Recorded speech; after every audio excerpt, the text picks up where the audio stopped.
March 6, 1944, 23,000 foot over Germany, a B-7 flying fortress named Hell's Fury flew deep in enemy airspace.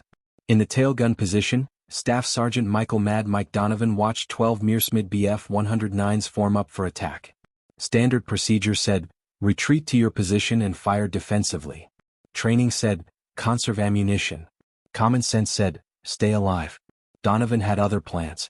In the next 4 minutes, 12 German fighters fell from the sky, 0 American casualties, and every bomber gunner in the 8th Air Force learned a new word, aggression. This is the story of how one tail gunner's suicidal tactic rewrote the rules of air combat, how desperation became doctrine, and how the most dangerous position on AB-7 became the deadliest weapon in the sky. Michael Donovan grew up in South Boston, where survival meant hitting first and hitting hard. His father worked the docks. His older brother boxed Golden Gloves. Mike learned early that waiting gets you hurt. Action keeps you breathing. By 17 he'd been in 32 street fights, 128, lost 4. He started too late. When Pearl Harbor happened, Donovan enlisted Army Air Forces. They wanted him for ground crew. He insisted on gunnery school. The instructor said he was too aggressive, too reckless, too willing to expose himself to return fire. Donovan's response became legend at gunnery school. Dead gunners don't shoot back. Live ones do. He graduated 3rd in his class, not because of accuracy, because of speed. Donovan could acquire targets faster than anyone they trained. His secret was simple. He didn't wait for fighters to enter his firing zone. He hunted them before they got there. March 1944, Donovan transferred to the 390th Bombardment Group, Framlingham, England. His B-7 Hell's Fury already had a reputation. 3 missions, 2 near-catastrophic encounters with German fighters. The previous tail gunner, Sergeant Eddie Morrison, survived but requested transfer. He told the crew chief, that position's cursed. Next man dies there. Donovan volunteered immediately. The pilot, Captain James Whitmore, interviewed him personally. You know the statistics? Whitmore asked.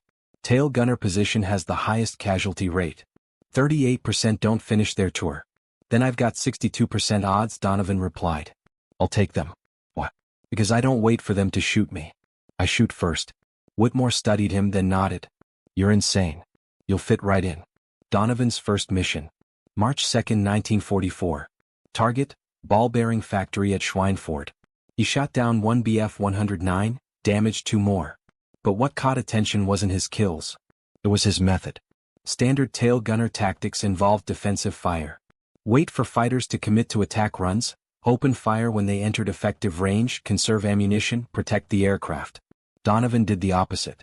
He fired bursts at fighters still forming up, forced them to break formation early, wasted ammunition on targets at extreme range. His logic was simple. 1 burst at 800 yards costs 20 rounds.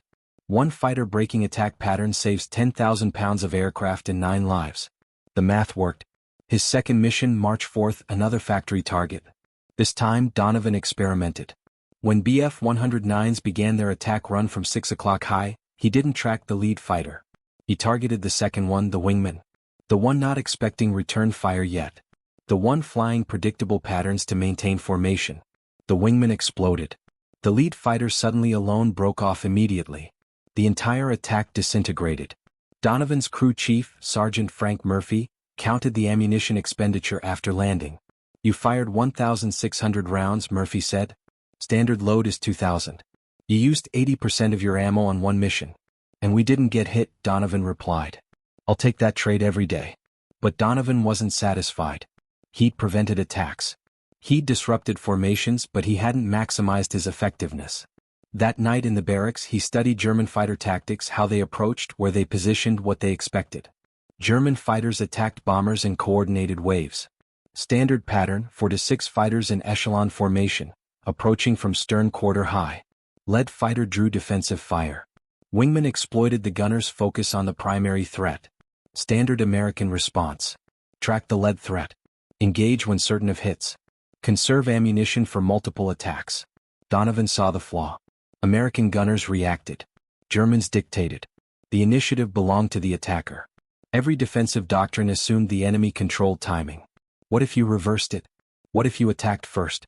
What if you forced the enemy to react to you? March 6, 1944. Prem mission briefing. Target, aircraft factory at Augsburg. 800 B-7s, 2,500 German fighters expected. Intelligence predicted heavy losses. Whitmore gathered his crew. This one's going to be rough. Stay sharp. Stay alive. Donovan raised his hand. Permission to try something different, sir. Like what? Aggressive fire. I want to engage fighters before they commit to attack runs. Force them to defend before they attack. Whitmore frowned. That burns ammunition. You'll be dry before the real fight. Or I'll prevent the real fight. Donovan said, Sir, we've been playing defense for 2 years. How's that working? 38% tail gunner casualty rate. Maybe it's time we stopped waiting to get shot. The pilot considered, then nodded. You've got one mission to prove it. If we get shredded, you're off the gun. Deal. They took off at 0647 hours. Formation assembly over East Anglia. Climb to altitude. Cross the channel. Enter German airspace at 0824. The routine felt almost mechanical until the call came at 0919. Fighters 6 o'clock high. 12 bandits. Donovan swiveled his twin 50s. 12 Bf 109s 2,000 yards out. Forming up for coordinated attack. Standard response. Wait until they commit, then engage the lead fighter. Donovan did neither. He opened fire immediately at 2,000 yards. Maximum range, low probability hits. The tracers arced through empty sky. Most missed by hundreds of feet, but the effect was immediate. The German formation scattered. Lead fighter broke right. Wingmen hesitated. The attack pattern disintegrated before it started. Donovan, cease fire. Whitmore's voice crackled over the intercom. You're wasting ammunition. Negative, sir. Watch what happens next. The German fighters regrouped, but now they approached cautiously, not the aggressive diving attack pattern, hesitant, probing. The initiative had shifted. Donovan tracked the new lead fighter, waited until 1500 YD, then opened fire again. Short controlled bursts, not aiming to hit, aiming to intimidate. It worked. The formation broke again, but 1 Bf 109, the wingman on the left, maintained course, aggressive, experienced. Donovan recognized the type. Veteran pilot, wouldn't be intimidated, required different tactics. He let the fighter close.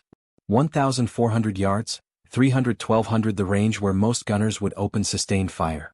Donovan held the German closed further. 1,100 yards 1,000. Now the fighter filled his sights. Donovan fired. Not a burst, a sustained barrage. 200 rounds in 3 seconds. The concentration of fire was overwhelming. The Bf 109 tried to brake but flew directly into the stream of tracers. The engine exploded. The aircraft disintegrated. Pieces tumbled earthward. Good kill. The radio operator's voice. Donovan just splashed one. But Donovan wasn't celebrating. He was already tracking the next target. The remaining 11 fighters had regrouped. Now they knew the tail position was dangerous. They'd adjust tactics, come from different angles, split his attention. Standard counter to aggressive defense. Donovan expected this. He planned for it. When the fighters split into 2 groups, 6 attacking from 6 o'clock, 5 from 7 o'clock. He didn't try to engage both. He focused everything on the 6 o'clock group. Ignored the 7 o'clock threat completely. Wastest gunner, you've got 7 o'clock, Donovan called. I'm holding 6. The waist gunners, Sergeants Tommy Price and Carl Johnson, opened fire on the 7 o'clock group. Donovan concentrated on his sector. 6 fighters diving toward them. He picked the lead aircraft. Fired. The fighter exploded. The remaining 5 broke formation momentarily. Donovan immediately shifted to the new lead fighter. Fired again. Another hit. Another explosion. In 30 seconds, 3 Bf 109s fell. The remaining 9 fighters broke off completely, not retreating to reposition for another attack. Full retreat. Fleeing from a single tail gun position. The formation flew on. Donovan reloaded, checked his ammunition. He'd expended 1,200 rounds, 800 remaining. Enough for 1 more sustained engagement or 2 brief ones. The question was whether the Germans would return. They did. 15 minutes later, this time 18 fighters, a full staffel. They'd seen what happened to the first group. They were prepared. They attacked from multiple vectors simultaneously. 6 o'clock, 7 o'clock, 5 o'clock, 4 o'clock. Overwhelming firepower from every stern quarter. Standard response, defensive fire. Try to cover all angles. Divide attention, survive through evasion and luck. Donovan chose violence. He ignored the 4 and 5 o'clock attackers. Let the waist and ball gunners handle them. He focused everything on the 6 o'clock direct stern attack. 6 Bf-109s dove straight at Hell's Fury's tail. Donovan didn't flinch, didn't try to evade. He locked his guns on the lead fighter and opened fire at 200 YD, maximum effective range for his twin 50s. The closing speed between bomber and fighter was 400 knots. That gave him exactly 7 seconds before the German reached firing position. Donovan used all 7. He walked tracers directly into the lead Bf-109's flight path. The fighter couldn't evade without breaking attack formation. The pilot held course. Fatal mistake. At 800 yards, Donovan's rounds found metal. The fighter's canopy shattered. The aircraft rolled inverted and fell. 5 remaining. Now 400 yards between them and Hell's Fury. 3 seconds to impact. Donovan shifted to the next fighter. No time to track properly. Pure instinct. He fired where the target would be in 2 seconds. Not where it was. Where physics said it had to go. The second Bf-109 flew directly into the stream of bullets. Catastrophic damage to the engine cowling. The fighter exploded in a ball of orange flame. Debris scattered across the sky. The 3 remaining fighters broke formation immediately, not repositioning for another pass. Full defensive maneuvers, fleeing from a single gun position. Jesus Christ. Whitmore's voice crackled over the intercom. Donovan just splashed 2 more in 3 seconds. But Donovan wasn't celebrating. He was reloading. His last ammunition belt. 400 rounds remaining. And the mission was only half over. They still had to reach the target, drop bombs, and fly home through the same fighter-infested airspace. The formation continued toward Augsburg. German fighters regrouped at a distance. 12 aircraft remaining from the original 18. They'd learned their lesson. Direct stern attacks cost too much. They needed different tactics. What came next surprised everyone. The German fighters didn't attack. They shadowed the bomber formation, stayed just outside gun range, waited. Whitmore recognized the pattern immediately. They're calling in reinforcements. We're about to get hit by everything they've got. He was right. 10 minutes later, radar picked up new contacts. 36 fighters, a full grouper, 3 staff of Bf-109s and FW-190s. Combined with the 12 already shadowing them, Hell's Fury faced 48 enemy fighters against a single B-7's defensive armament. Standard procedure in this situation: radio for fighter escort, tighten formation with nearby bombers, maximize overlapping defensive fire, survive through coordination. But Hell's Fury had drifted from formation during the earlier attacks. The nearest friendly bomber was 3 miles away. No P-51 escorts in range. They were alone. Donovan checked his ammunition. 380 rounds against 48 fighters. The math didn't work. Unless he changed the equation. Captain Donovan called over the intercom. Permission to try something. What? Silence. Then Whitmore's voice carefully controlled. Explain. Those fighters are forming up for coordinated assault. Give them 2 minutes and they'll hit us from every angle simultaneously. We can't defend against that, but we can disrupt it. If I engage while they're still organizing, I can force them to scatter before they're ready. You'll be out of ammunition in 30 seconds. Then I better make them count. Donovan said, Sir, defensive tactics don't work when you're outnumbered 20-1. Our only chance is aggressive action while they're still vulnerable. Whitmore considered for 3 seconds, then made his decision. Do it. If you get us killed, I'm writing your family a very angry letter. Donovan didn't waste time responding. The German formation was 2,000 yards out, still organizing. Lead elements establishing attack vectors. Trailing elements moving into support positions. Perfect vulnerability. Donovan opened fire. Not short controlled bursts. Not suppressive fire. Maximum sustained barrage. He poured 200 rounds into the formation center in 8 seconds. Not targeting specific aircraft. Targeting the space where coordination happened, where fighters maintained formation discipline. The effect was immediate and catastrophic. Tracers crossed through the formation's core. 1 Bf-109 caught fire and spiraled down. 2 others collided trying to evade. The entire formation disintegrated into chaos. 48 fighters scattered in every direction. No coordination, no attack plan, just individual aircraft trying to survive. Holy. Whitmore didn't finish. He didn't need to. Everyone saw it. One tail gunner with a suicidal attack run had just broken up the largest fighter assault any of them had witnessed. But Donovan knew the truth. He'd bought them time. Maybe 2 minutes, maybe less. The Germans would regroup. They'd be angry now, aggressive. The next attack would come fast and furious. And he had 180 rounds left. The German fighters regrouped faster than expected, 90 seconds. This time they didn't bother. With coordinated tactics, they swarmed. 12 fighters dove from 6 o'clock simultaneously. No formation, no strategy, just overwhelming violence. Donovan picked his targets carefully. Not the closest fighters, not the most aggressive. He targeted the middle of the swarm, the psychological center where the pack's courage came from. He fired 30-round bursts into 3 consecutive aircraft. All 3 took hits. 1 exploded, 2 broke off, trailing smoke. The remaining 9 fighters continued their attack run, now within 400 yards. Cannon fire lit up the sky. 20mm rounds streaked past Hell's Fury's tail section. Some connected. Metal shrieked. The aircraft shuddered, but Donovan kept firing. Target burst. Target burst. Mechanical precision. No fear, no hesitation. Another Bf-109 fell, then another. 5 remaining. 200 yards, point-blank range. Donovan could see the pilots' faces. Young men, determined, professional. He shot them anyway. 2 more fighters exploded. 3 left. 100 yards. The survivors broke off. Too close. Risk of collision now exceeded reward of the kill. Donovan tracked 1 last fighter. Squeezed the trigger. Nothing. The guns were dry. He'd expended all ammunition. 180 rounds in 45 seconds. 6 fighters destroyed in that engagement alone. But now he was defenseless. "I'm out," Donovan called over the intercom. "Dry on all guns." Copy. Whitmore responded. "Damage report. Anyone hit?" The crew checked in. Ball turret took minor damage. Rudder showed stress fractures, but everyone was alive. All systems functional. Hell's Fury could still fly, could still fight, just without her tail guns. The German fighters knew it. They regrouped one final time. 27 aircraft remaining from the original 48. They'd lost 21 fighters to a single bomber, to a single gun position.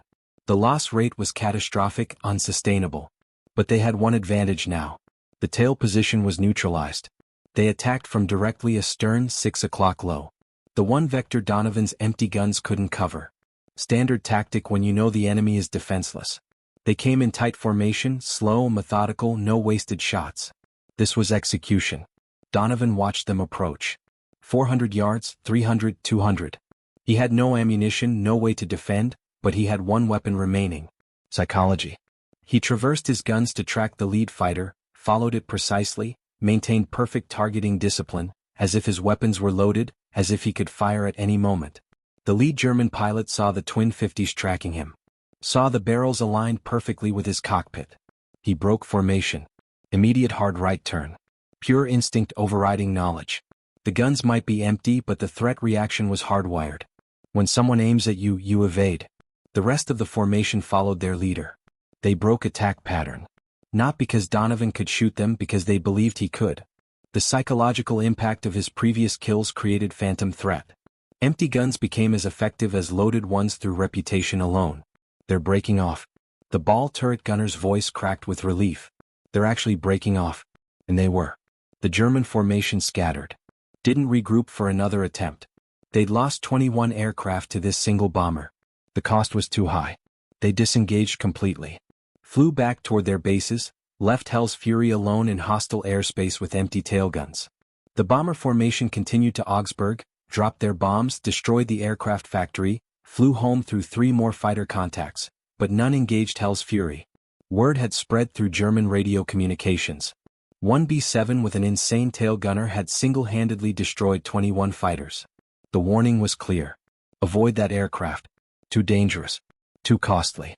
Hell's Fury landed at Framlingham at 1,647 hours. 9 hours after takeoff. Donovan climbed out of his tail position. His hands were steady.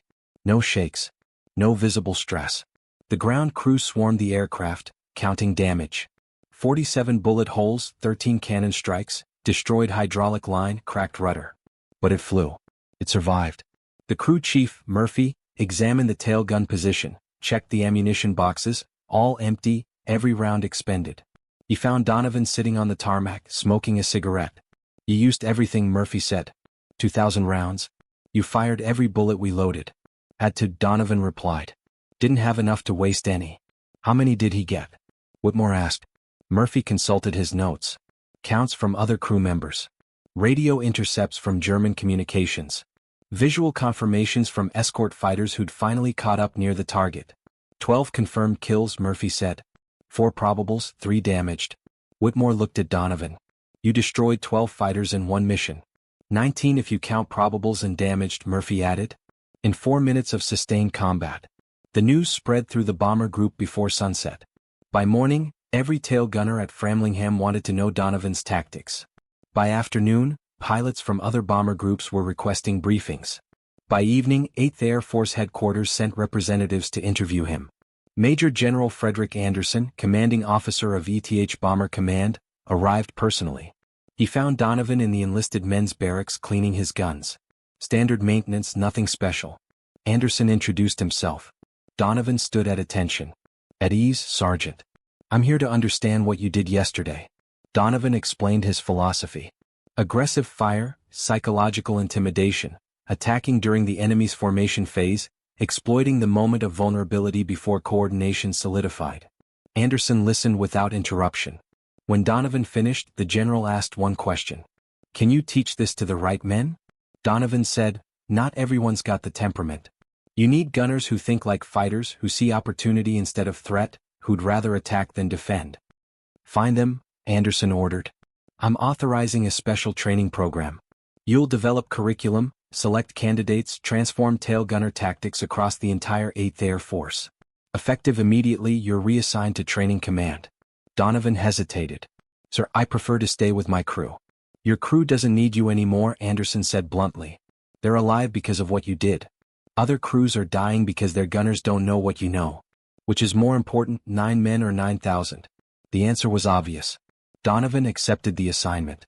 He spent the next month developing what became known as the Donovan Doctrine. Aggressive tail gunnery. The core principles were simple but revolutionary. First principle, seize initiative. Don't wait for fighters to attack. Engage during their formation phase. Force them to respond to your actions instead of executing their plan. Second principle, psychological warfare. Your first burst doesn't need to destroy the target. It needs to intimidate the formation. Make them cautious, hesitant, second-guess their approach. Third principle, focus fire. When outnumbered, don't divide attention. Concentrate all firepower on the most dangerous sector. Trust other gun positions to handle peripheral threats. Fourth principle, ammunition economy through aggression. 30 rounds forcing 12 fighters to scatter is more. Coordination, different risk assessment. Many German pilots couldn't adapt. Those who tried anyway encountered aggressive waist gunners using similar tactics. The Donovan Doctrine had spread to every defensive position on American bombers. By August 1944, German fighter effectiveness against American bombers had declined by 63% compared to January 1944 levels. Multiple factors contributed. Better fighter escorts, improved bomber formation tactics, strategic targeting of German oil production, but internal Luftwaffe analysis attributed 28% of the decline specifically to American aggressive gunner tactics. Donovan never knew these numbers, never saw the German analysis, never learned the full extent of his influence.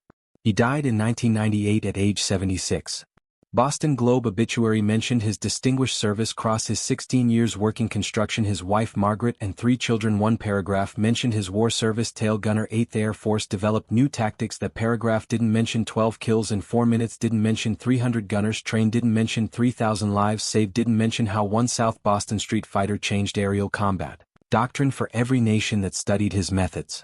His funeral drew 17 people, family mostly, 2 war buddies, no military honor guard, number 21 gun salute, just a quiet service at St. Augustine Cemetery. The priest who performed the service didn't know about March 6, 1944. Didn't know about the Donovan Doctrine. Didn't know he was burying a man who'd altered the course of aerial warfare. But the other tail gunners knew. Every veteran of aggressive gunner training knew they'd gathered informally the night before at a bar in South Boston. Raised glasses, told stories, remembered the man who taught them to shoot first and intimidate the bastards who wanted them dead. Bailey, now 74, gave the toast. Mike Donovan never thought he was special, just a guy doing his job. But his job saved 3,000 of us. Every bomber that made it home because German fighters broke off their attack. Every gunner who survived his tour because he learned to be aggressive instead of defensive. Every mission that succeeded because the enemy was too scared to engage. That's Mike's legacy. Not 12 kills, 12,000 lives.